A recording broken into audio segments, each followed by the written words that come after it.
পটুয়াখালীর বদরপুরে পূর্বশত্রুতার জেরে এক ব্যবসায়ীকে কুপিয়ে হত্যার চেষ্টা চালিয়েছে বলে অভিযোগ পাওয়া গেছে। গতকাল শনিবার রাত 9:30টায় পটুয়াখালীর বদরপুর হাওলাদার বাড়ির সামনে বসে এ হামলার ঘটনা ঘটে। এ সময় ফারুক হোসেন নামের এক মুদি ব্যবসায়ী প্রতিপক্ষের হামলায় গুরুতর জখম হয়। আহত ফারুক হোসেন পটুয়াখালী থানাধীন বদরপুর গ্রামের আব্দুল হক হাওলাদারের ছেলে। পরে স্থানীয়রা আহতকে মুমূর্ষু অবস্থায় উদ্ধার করে পটুয়াখালী হাসপাতালে নিয়ে গেলে সেখানে আহতর শারীরিক অবস্থার অবনতি দেখা দিলে কর্তব্যরত চিকিৎসকরা উন্নত চিকিৎসার জন্য বরিশাল শের-ই-বাংলা মেডিকেল কলেজ হাসপাতালে প্রেরণ করে।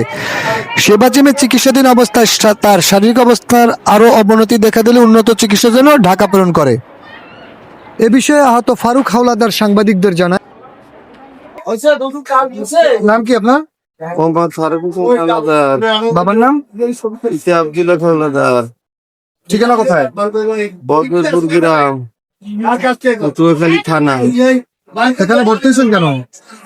আমার সন্তানের সুরক্ষা পাইছে। কি কারণে? আমার দ্বারা 2 লক্ষ টাকা চাঁদা চাই, আমি চাঁদা না দেওয়ায় আমার মারিয়ে ফেলানোর জন্য, জব দেওয়ার জন্য করতেছে। ভাগ্যগুণে আমি হালে ফিরে গেছি। কারা মারছে আপনারা? আর কারা চাঁদা চাইছে? চাঁদা চাইছে শাহাদত আলাদার, সোহেল আলাদার, সাকিব আলাদার, সোহেল করেল হাজে। সে 5টা বিয়ে করছে, গাবগো একটা বিয়ে করছে, এবার পাখিরগঞ্জ একটা বিয়ে করছে, মঠবাড়ির একটা বিয়ে করছে, খুলনায় একটা বিয়ে করছে, কুমিল্লায় একটা বিয়ে করছে। সে এইভাবে বিয়ে করিয়া সে কর্নেল হাজে সেনাবাহিনীর, এই কারণে সে জেলেও খাটছে। মঠবাড়িতে তার জেলে নিয়েছিল ধরিয়া। এরপরে মহিলা গাবুয়া, তার কাছ থেকে টাকা আনছে 20,000 নগদ ক্যাশ, 2 লক্ষ টাকা মহিলায় দিলে তার ছেলেকে চাকরি দেবে। এই মহিলা ওর ধরাছোঁয়া না পেয়ে আমার কাছে আসে। আমি ওর বাড়ির মানুষ বিদায়, আমি বলি ভাই এই টাকা তো আমি উড়িয়ে দিতে পারবো না, ওরা তো ফেরাস, তুমি ওই দেলার হোসেন মুন্সি আছে তার কাছে যাও। পরবর্তীতে দেলার হোসেন মুন্সি এই টাকা উঠেই দেয়। এই টাকা উঠেই দেওয়ার কারণে আমার কাছে 2 লক্ষ টাকা জোরালো চাঁদা চাই, নাইলে আমার দোকানপাট বন্ধ করে দেবে, আমার খুন করবে, এই হুমকি দেয়। এই হুমকি দিছে কে?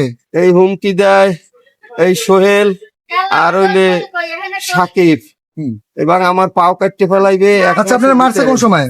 আমারে মারছে গেল রাত্র 9:30টার দিকে। আমি বাড়ি যাই দোকান বন্ধ কইরা। কোথায় বসে মারছেন? মারছে মজিদ হাওলাদারের বাড়ির সামনে একটি খাল আছে, খালের পশ্চিম পার, আর আফার গাজীর বাড়ির দরজার মাথায়। ওখানে বই আমারে 8-10 জনে কোপায় আর তাই খানকিব টাকা দিবি নেতা তোর জবদ মাইজবো। কোপাইছে কে কে? উপাইছে সোহেল, সাকিব, আরো অন্যান্য কয়েকজন ছিল। আমি কি দিয়ে আঘাত করছে আপনারা? আমার চাইনিজ পিগল দিয়ে প্রথম কুপতেছে, আমি পড়ে গেছি, তারপরে বগি দিয়ে কুপতেছে। আচ্ছা, এই ঘটনার পর কি থানায় জানাইছেন? আমি থানায় ত্রিপুলে ফোন দিতে বলছিলাম, আমি তো অসুস্থ। ত্রিপুলে ফোন দেওয়া হয়েছে কয়েকবার, পুলিশ আসছে কিনা আসছে। এখন কি চান আপনি? আমি এর বিচার চাই, সুষ্ঠু বিচার চাই, এই সন্ত্রাস নির্মূল বিচার চাই আমি।